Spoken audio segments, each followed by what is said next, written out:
السلام علیکم ورحمۃ اللہ وبرکاتہ۔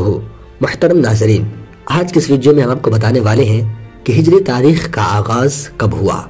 حضرت عمر رضی اللہ تعالیٰ عنہ کی خدمت میں ایک آدمی یمن سے حاضر ہوا اور عرض کیا کہ آپ تاریخ کیوں نہیں ڈالتے کہ یہ واقعہ فلاں مہینے فلاں سال کا ہے۔ حضرت عمر رضی اللہ تعالیٰ عنہ نے منع فرما دیا، پھر وہ آدمی چلا گیا۔ حضرت عمر رضی اللہ تعالیٰ عنہ جب آرام گاہ میں پہنچے تو دل و دماغ میں یہی خیالات بار بار آنے لگے، یہاں تک کہ آپ کا دل مطمئن ہو گیا۔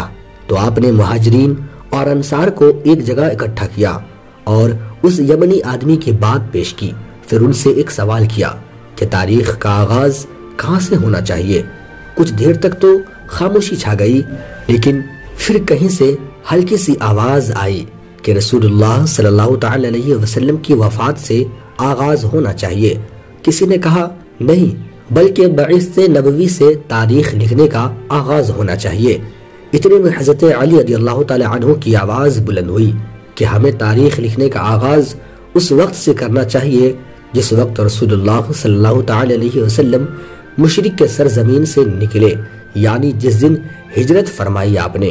حضرت علی رضی اللہ تعالی عنہ کا یہ فرمانا تھا کہ ہر طرف آوازیں بلند آنے لگی کہ ہمیں یہ فیصلہ منظور ہے، ہم اس بات پر راضی ہیں۔ تبھی سے ہجری کیلنڈر کا آغاز ہوا۔